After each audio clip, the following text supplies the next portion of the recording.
getting better every day. And then when you lay off the drugs, you're going to be even better. Good morning, everyone. Wow. Anyway, this gal shows up at the zoo and says to the one zookeeper that happened to be in the area, is that hippopotamus male or female? And he said to her, I would think that question would only have meaning to another hippopotamus. I've got to come out here, and they tell me I have to kill 3 minutes, so you suffer. You suffer for it. Is there anybody here from another unity? Anybody here for the first time? Oh, yeah, okay, you're here keep your hand up, we have a gift for you. Down here, guys. Yeah, we got it. Come on down. There's a gal down here. All right. Right. Valerie is down here. No, this is Valerie. He's a pillar of the community. Oh, you got it? Okay. All right. Anyway, we're entering that Thanksgiving stage, and the more thanks we can give and the more appreciative we can become, the better life is going to go, not only for ourselves, but for everyone in general. So it's great to be involved in the Thanksgiving holiday, and you are going to enjoy this talk being shared by our great minister, Syntysche. Look forward to it.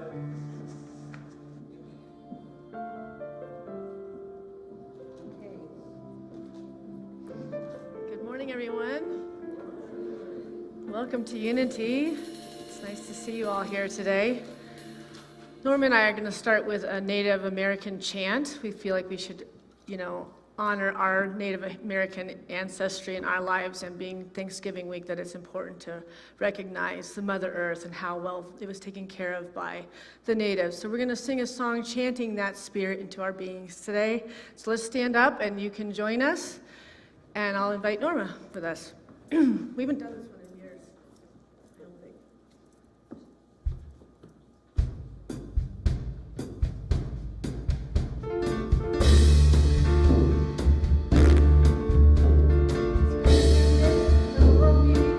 Spirit, guide me,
Good morning, everyone.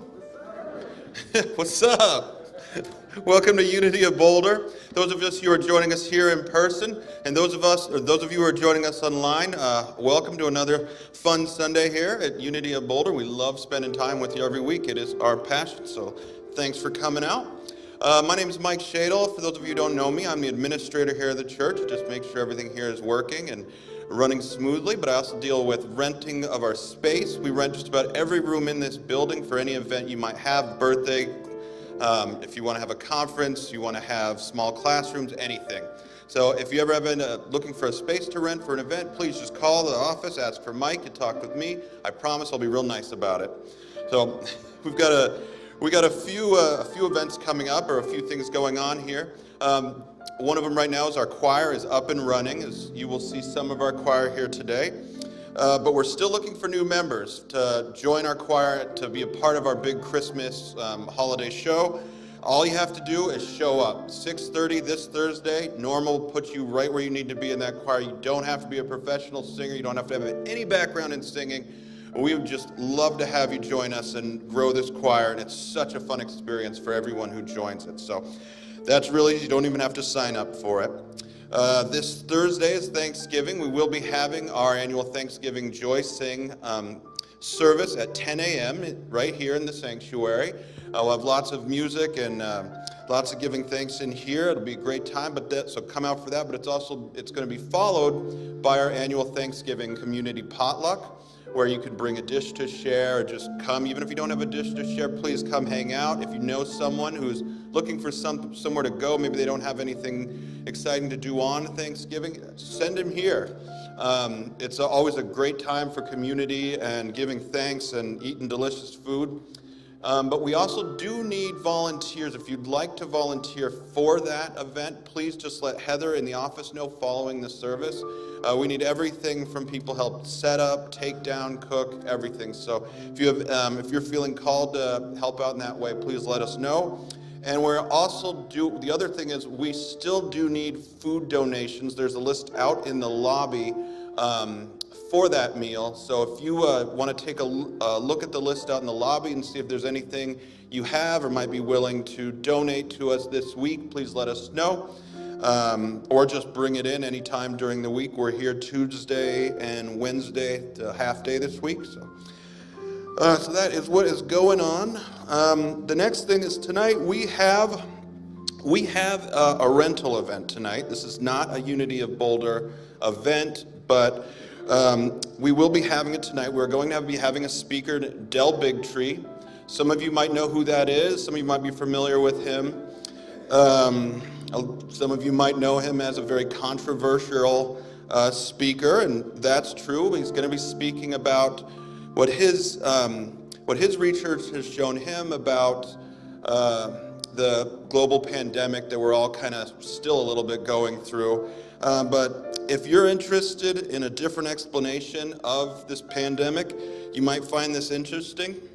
It's 5 o'clock tonight. It's a $5 suggested donation, of which Del Bigtree will be donating that to the churches to use the church.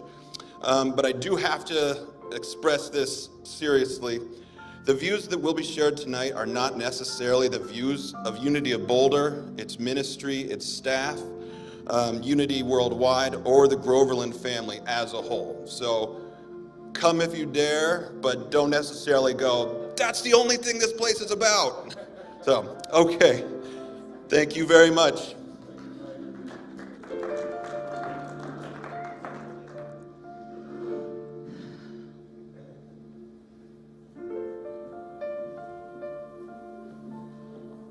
You sounded like you were advertising a pharmaceutical drug and all the things at the bottom, all the side effects.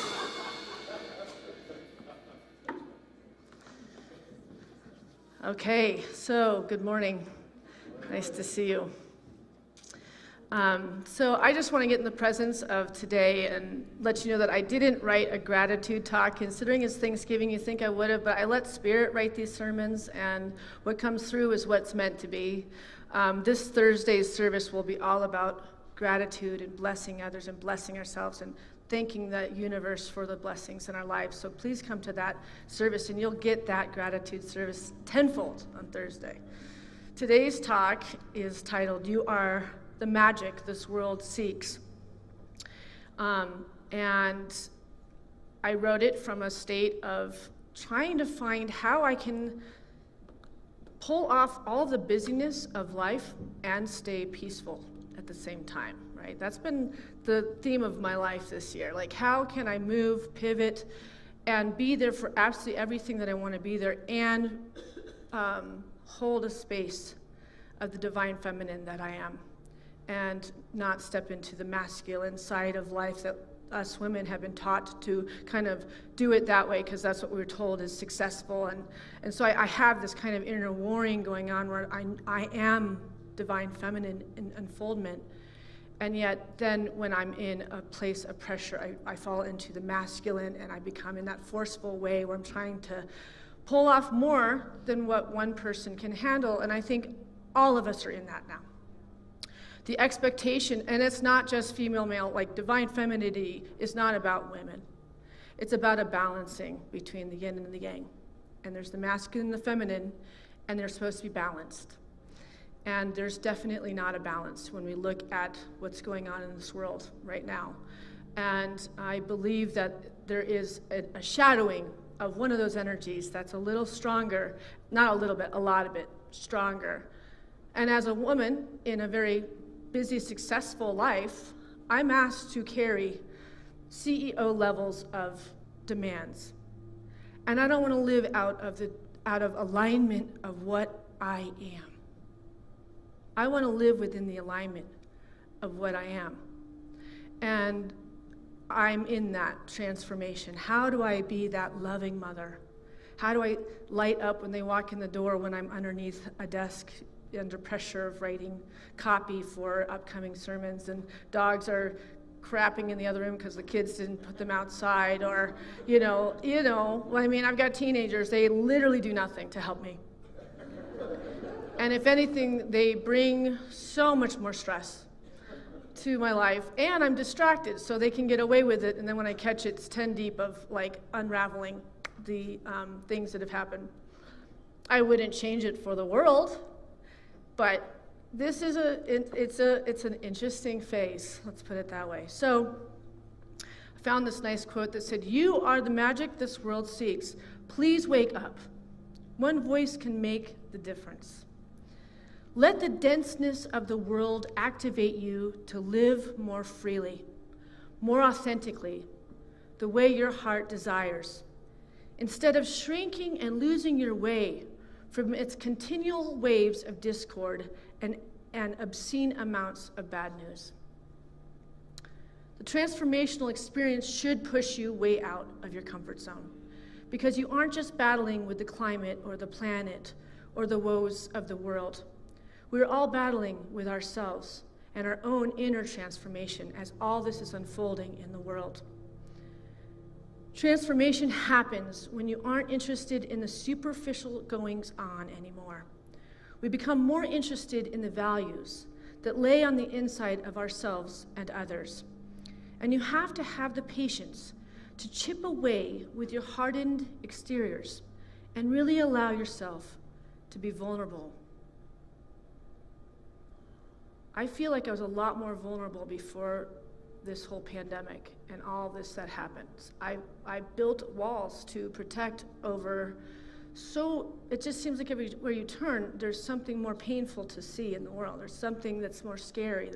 So it's like we're supposed to be evolving into more vulnerability, more authenticity, more kindness, more love, more presence.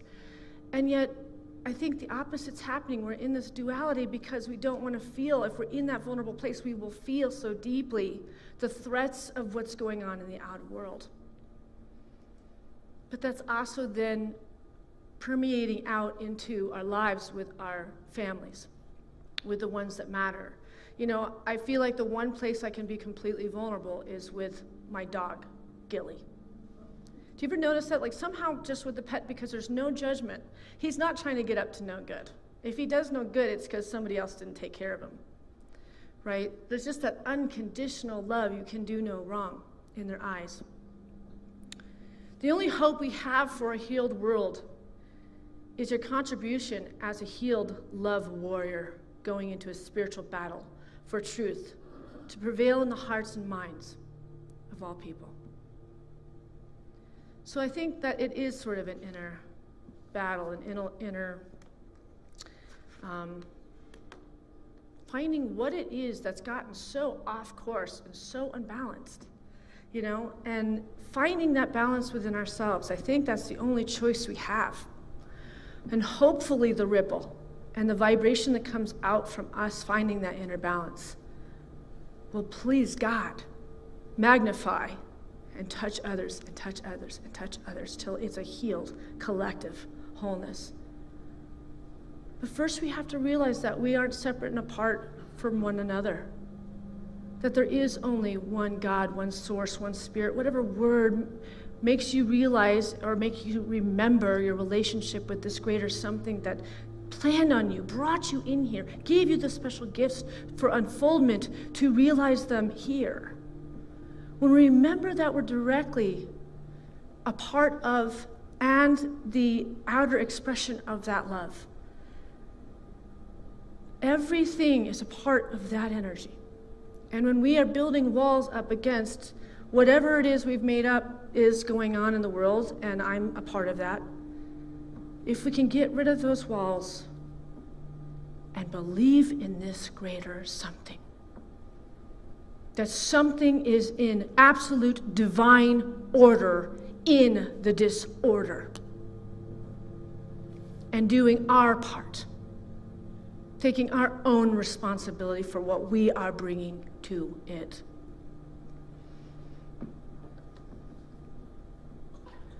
Matt Kahn, who is a spiritual teacher, highly attuned, empathic healer. I love his stuff. I follow him on Facebook. He's beautiful, beautiful, definitely connected with his divine feminine side, right? You can tell it with men. Like my husband is very connected to he's balanced, right? He's very soft, he's very sweet.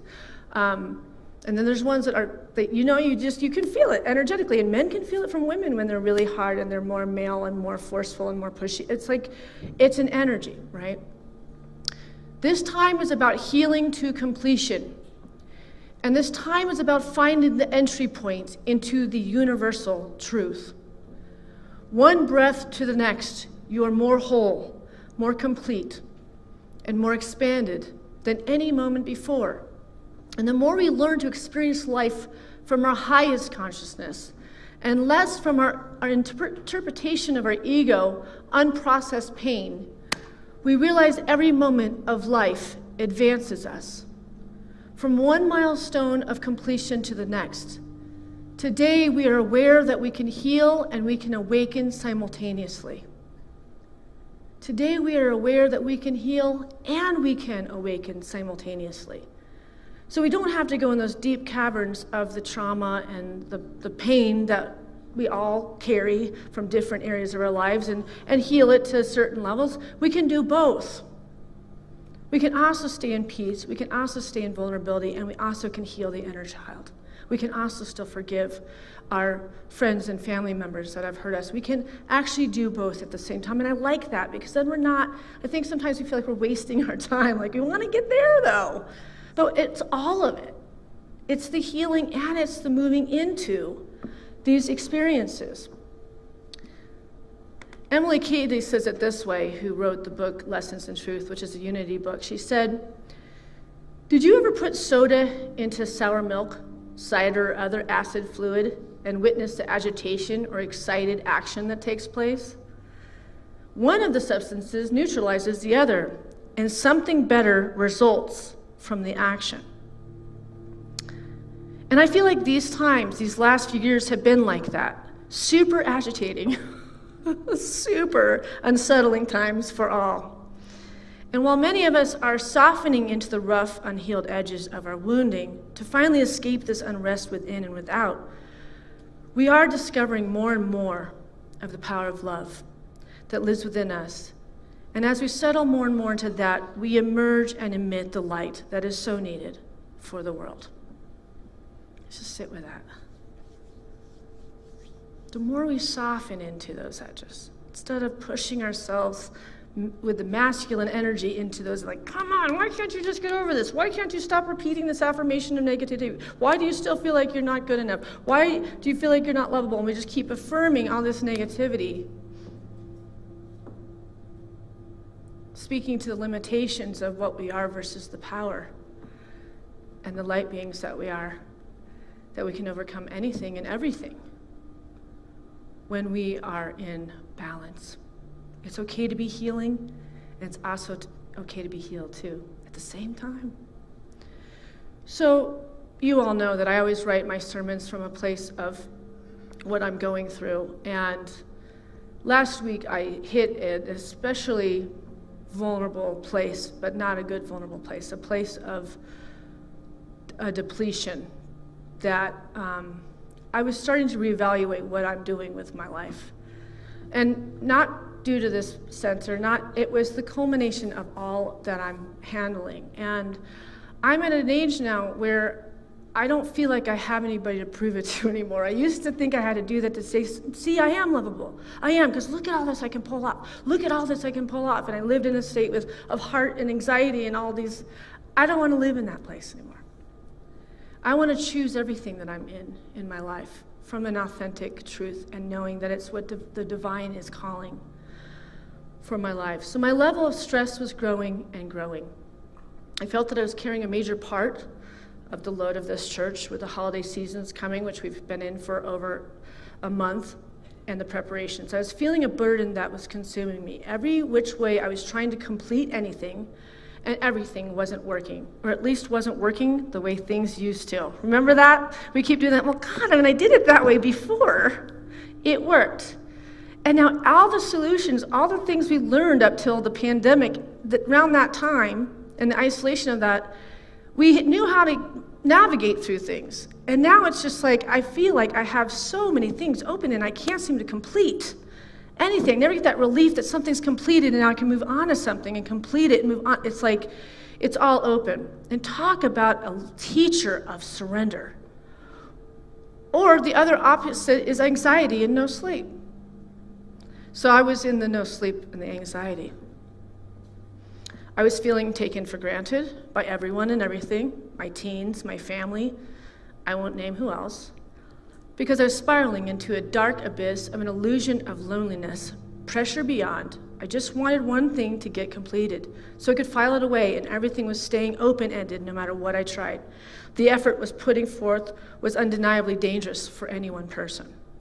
It felt like I was drowning, and while I was trying to surface for air, I was handed something else to conquer. Does anybody relate with that at this time?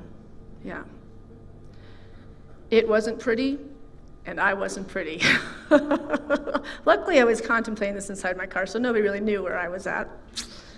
And then while in this circumstantial depressive state, I was trying to find solace in my husband in a conversation with him. And from his stressed out state, he said words I will never share with anybody, but it actually flattened me. I had nothing left. I'd hit the wall. I was so burnt out. And I had a visualization one morning when I woke up of me leaving in my car and the sunset behind me. And nobody was in the car with me, not even the kids. The dog was.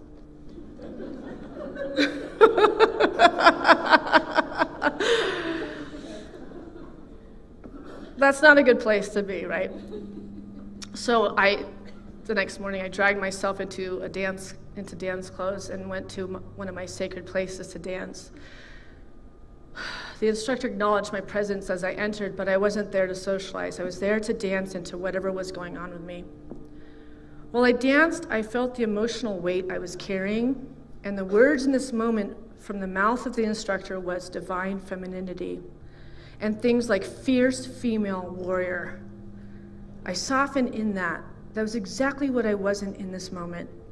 I was operating my life from the left brain, from the masculine, from an energy that I am not naturally. and trying to operate my life during this torrential storm of change from what the world has groomed in women to believe about what gets them ahead and what makes them successful. And I wasn't taught to be like that.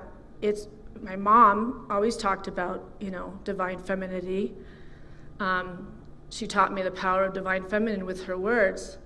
But then when she was going through tough times herself when I was a child, she started operating from the masculine, and she showed me how to control, microtask, and do all those things. So what she said and what she did were two different things. And I think that's been, and then who did that to her? Her mother did that. So we want to live in this softness, and we want to be mother. We want to be wife. We want to be business partner.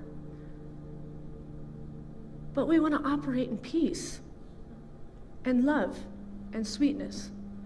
But at the pace of this world, it's so hard to feel Mother Earth's heartbeat.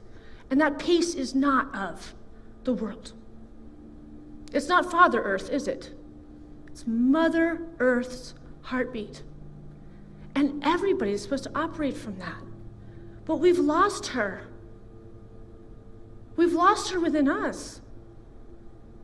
This God in the sky, and this someday you're going to go to heaven, you're going to go, who cares about that?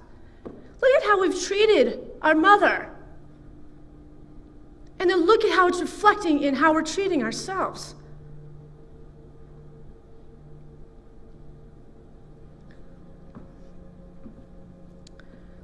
When I left the dance class, all I had was divine feminine, feminine. What does it mean?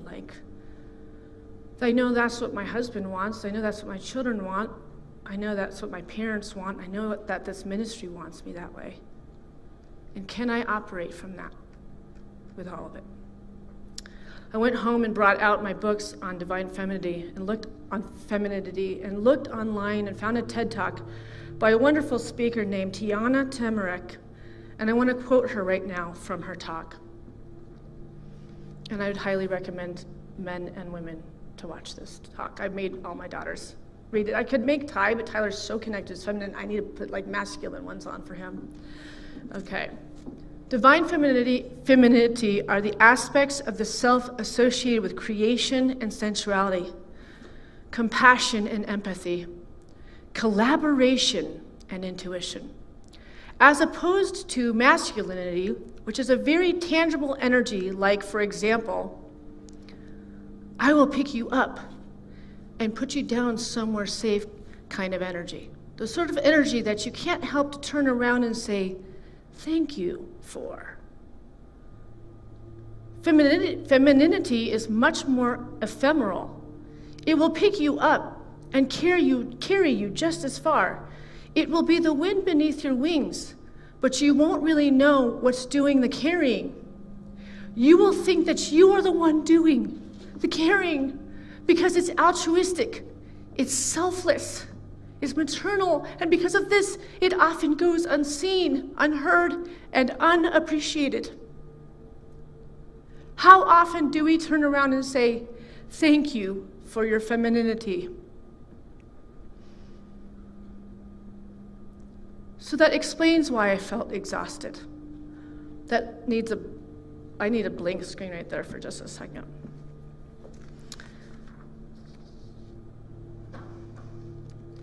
So you've all probably always, heard about the yin and the yang, and the masculine and the feminine, and those being balanced. You've heard of the left brain as being masculine, and you've heard of the right brain being feminine. In every culture and every religion, there is a recognition of the masculine and the feminine as equal, except in the Bible. It's all a masculine God, masculine Jesus. There is a Mary Magdalene, but the whole story turns her into a prostitute. It's really sad, honestly, if you look at how big Christianity is in our culture. And I don't not consider myself a Christian. I don't really. I see myself as a student of Christ's teachings, right? That I'm really comfortable with because I believe that he was balanced between the masculine and the feminine. He lived from compassion. He lived from that beauty. So The yin and yang symbol, which is an ancient Chinese symbol for the union of opposites, the masculine and feminine energies that are present in all of life. Yin is the feminine life force of receptivity, while yang is the masculine force of action.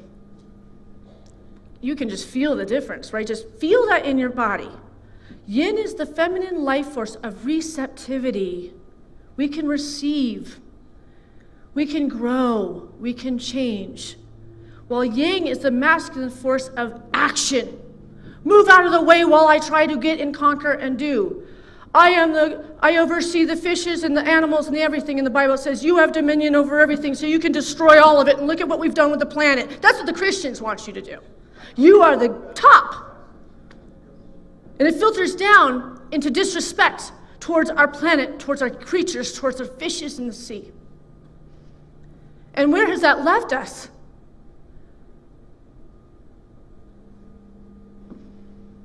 You can read all about it in the Bible. I believe a big part of the discord of this world right now is about this union, or the lack of union or balance between the masculine and the feminine. The ancients envisioned their world in two halves, masculine and feminine. Their gods and goddesses worked to keep a balance of power. Yin and yang. When male and female were balanced, there was harmony in the world. When they were unbalanced, there was chaos. So, who feels like the world is balanced right now? Put your hands up right now. Okay, so we don't have one arm up. Who feels that it's chaos?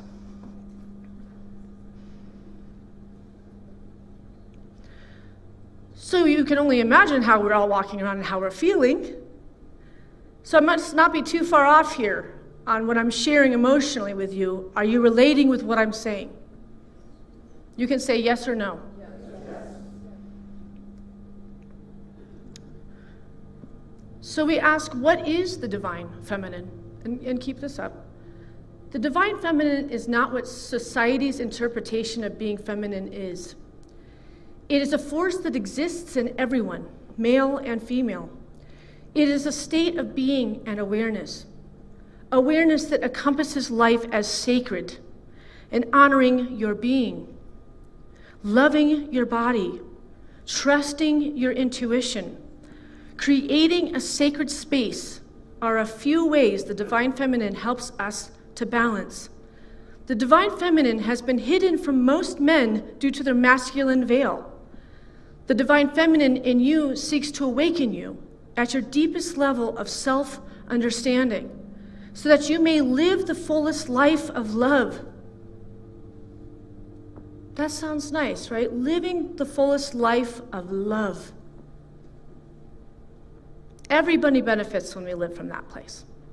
Everybody, down to the cashiers at the grocery stores, down to the person you stop on the street, down to you stopping and putting your stuff down and opening a door for an elderly person or a handicapped person, or seeing beyond your own dictates and demands. Seeing what is being called by the universe as you, as an expression of this love. And watch how your glass fills up with more and more kindness to give to self and other. So let's look at some of the problems in the world and silently answer which one is shadowing the other out. What do you believe we need more of? And let's look at that. I'll use some of the issues going on. Discrimination and racism. Which one do we need more of? Food scarcity. Climate change, Mother Earth. Environmental degradation. Homophobia and transphobia. Religion versus spirituality.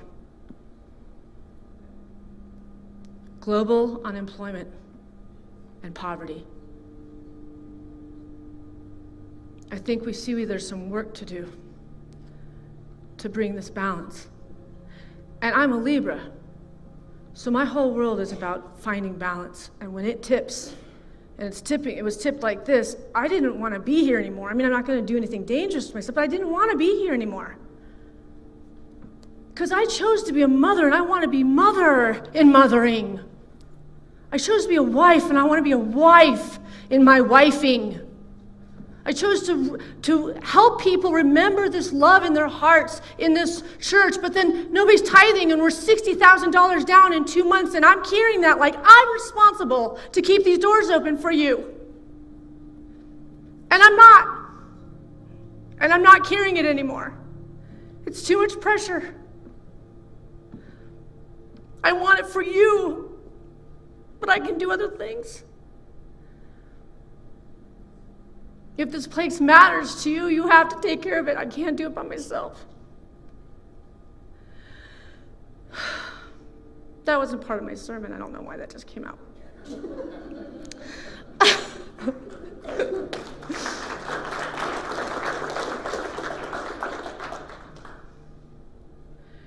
At the end of that dance class, the dance instructor told me, and she's a very good friend of mine, she said, I'm holding a divine feminine circle this Sunday night. I would like you to come. When the words divine feminine was coming to me before she was speaking in that dance class, she felt what I was needing to hear, and I went to that circle.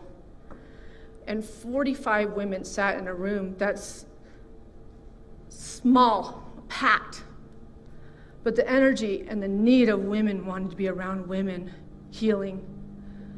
Before the ceremony even started, women were just crying together, just feeling that love, feeling this collective wanting and needing for something else than what we're living in right now. And you men are feeling it too, and I don't want to isolate you. We should be doing this all together. This isn't a woman or a male thing. This is an energetic healing. This is a balancing.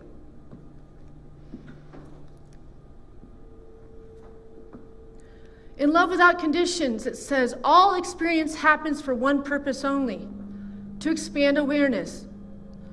Any other meaning you see in your life experience is a meaning that you made up. You may not decide at a conscious level what will happen to you, but you most definitely interpret what happens according to your beliefs.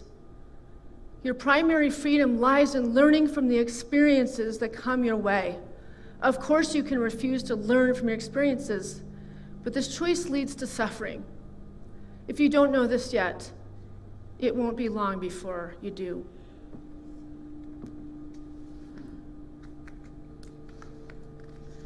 So, for me to hit that place inside myself, to step into what I believe might be the most important phase of my life, I had to go there. I don't do things a little bit. My nature has always been all in. So when it's big, it's big. And when it's great, it's grand too. I've experienced all the poles of this experience on earth, and I'd rather grow than to try to avoid what is being birthed in my being, because I know there's only good from what's coming from all this. After all of this, the light turned back on in my heart. I had clarity of what I needed and wanted. My words were clear, and what I'm willing to be, I made boundaries and stuck to them. And the universe started giving me signs so palpable in my face that I could not ignore. I was back. And I was even better than before. And last night, I had two very psychic experiences, but one that really stood out. Before I went to bed, I was talking to Lee, my sister-in-law, and I said, I really have to go to bed early because I don't have my whole sermon, and I need to wake up at 3 a.m. to write the rest of the sermon. And I went to bed at like 7:30 or 8, something like that.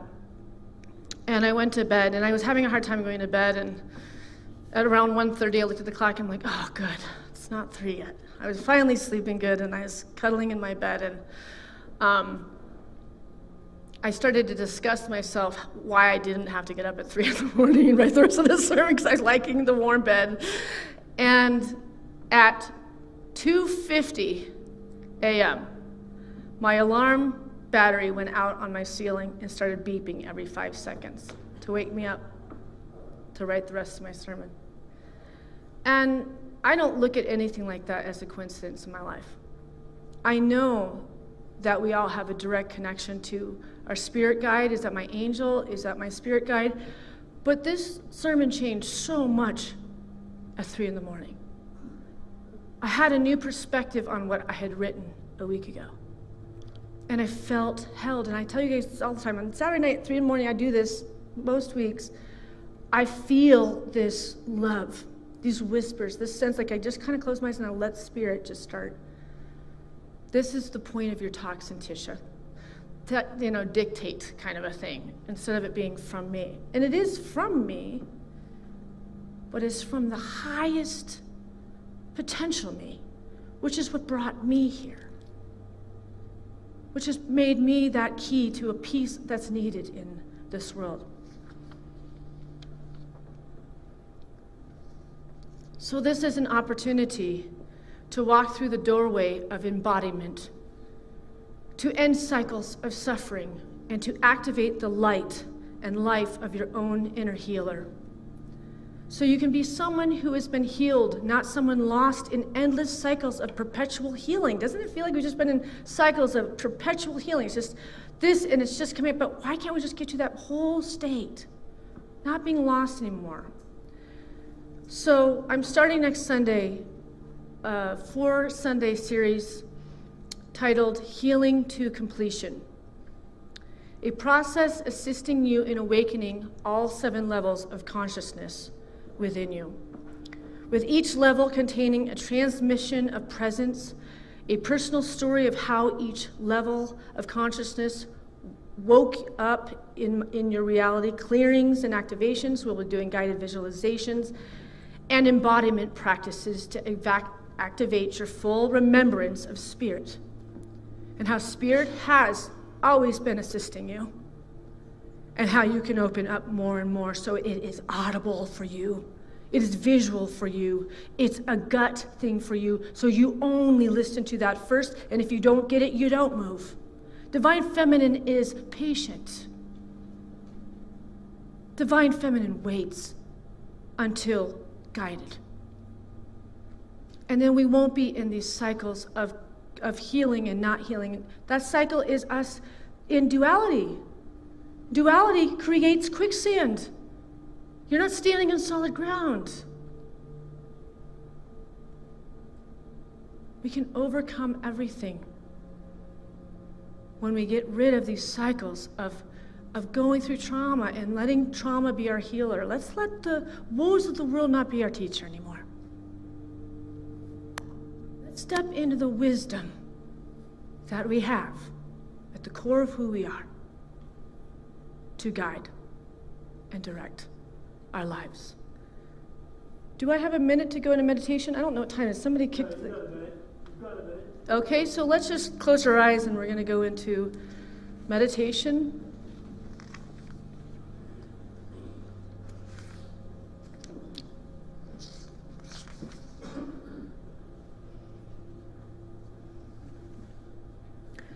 So get your feet flat on the floor, and these pews are not the best for your back. It's best to sit up if you can and not let your back be rested on the back. To get yourself in alignment from the bliss of the sky moving through you, clearing out on any impurities in your body and pushing them out your feet and down into Mother Earth. And letting Mother Earth rejuvenate that energy into wholeness, into power, into light.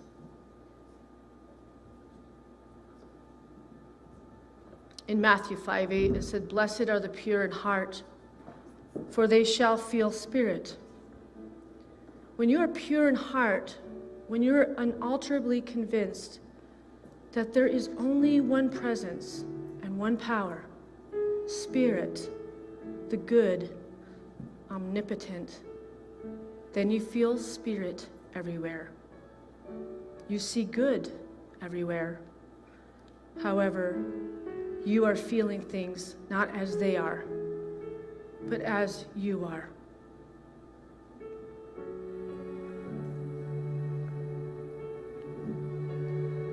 when we soften into this above rewritten passage by myself in the book of Matthew, we awaken to an understanding of God, Spirit, Source, working and unfolding in everything we do, everything we create, everything we feel, and everything we think. So if today you felt something awaken within you,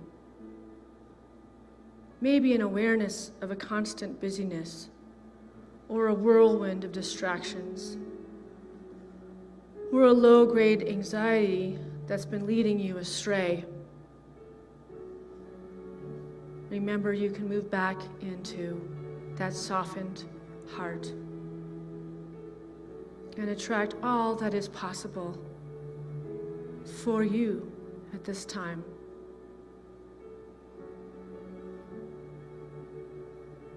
Now you are on your way. Flow into this consciousness. This is where you land. This is where you put your focus. Planting the seed for emotional healing and freedom. Finding gratitude for what is already wonderful in your life. And letting the winds of love embrace that and lift you into your higher consciousness, your higher knowing, for drawing more good into your life to be grateful for. Softening, listening, allowing, breathing, feeling, moving gently, blessing everything and everyone. Because you know you are not separate from anything. You are all of it. You are that magical and you are that powerful. Moving into the pace of Mother Earth's heartbeat.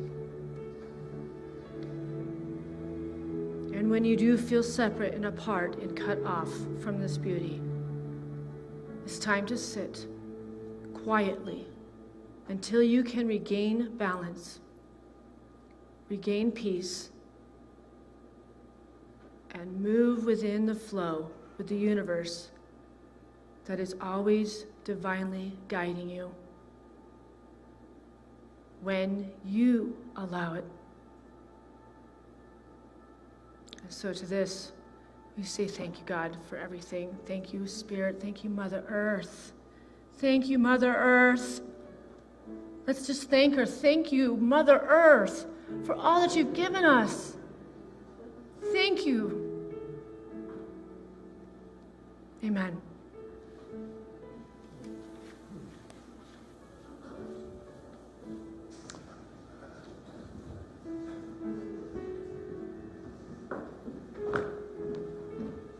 Well, we have been opened up again. To hear someone speak so totally and fearlessly from the heart is so awakening for us all. And Syntysche does that in such an amazing way to bring us back to what's truly valuable. And getting in touch with when you see yourself out of sorts, stop, take some time to sit, be still, and let the Spirit guide you to return to peace. If you do that, you'll be helping the planet in such an extraordinary way. There's one other thing I would request that you give some consideration to. We have never had a Thanksgiving meal that wasn't well attended, with plenty of food, turkeys, and people responsible to make it happen and clearing it up. So I'm asking all of you to take a moment as you leave here this afternoon. Take a look at the list of the things we need for that Thanksgiving meal. And you should know that a large number of the people that attend that meal are people that have lost a loved one. They're alone now. People that are away from their families. They're not living with their families are living somewhere else. So, and we also have homeless people showing up, and what you're doing is a great task, a great giving, a beautiful thing. So be sure to donate something to the Thanksgiving meal, and those of you that are going to be attending it, be sure to participate in it. Help out, serve, set the tables, clear the tables up at the end. Enjoy your Thanksgiving by being part of what Thanksgiving is really all about. And with that in mind, let's bring to mind that financial gift we'd like to make to Unity of Boulder. And let's bless it with this offering prayer. Divine love, through me, blesses and multiplies all that I have, all that I give, and all that I receive, because I give. And so it is. Oh, we have.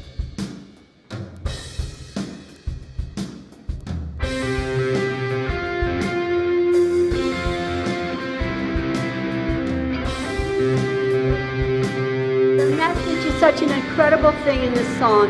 You will get it. So if you all stand and give your energy to what we're going to be singing and saying, to everything.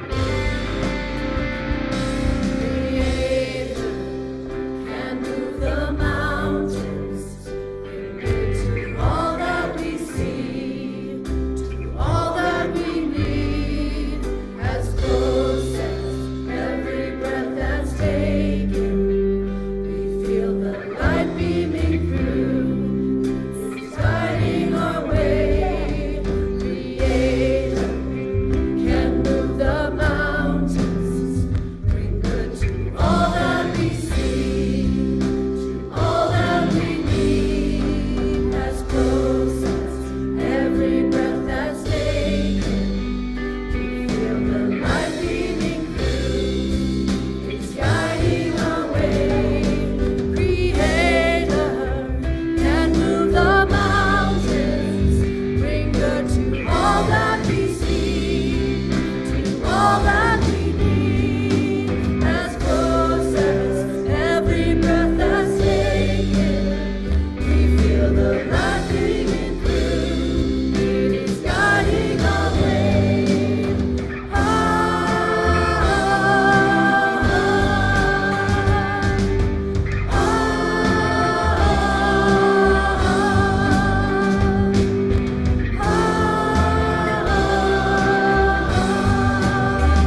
Anybody that wants to stay and sing Let There Be Peace on Earth out of the choir, you're welcome to stay up here.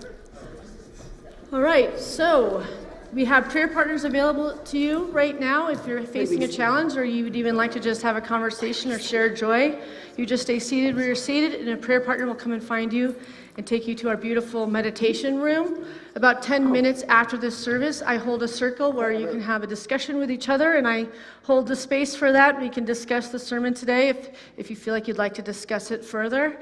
And then we have fellowship right after. We have coffee and food and gathering. So let's build this community. Let's move in with each other and connect.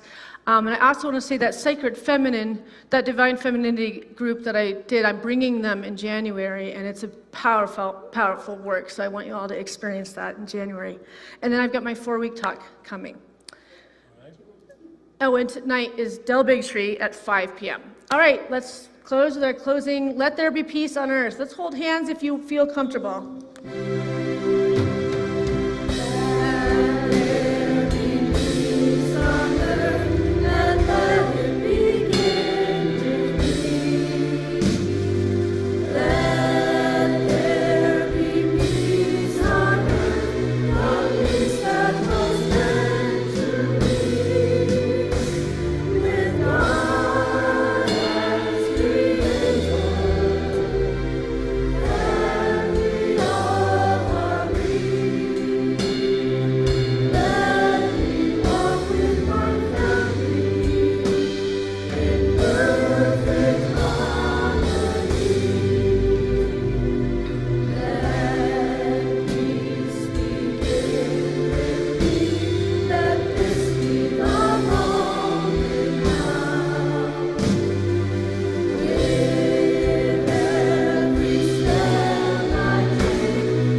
all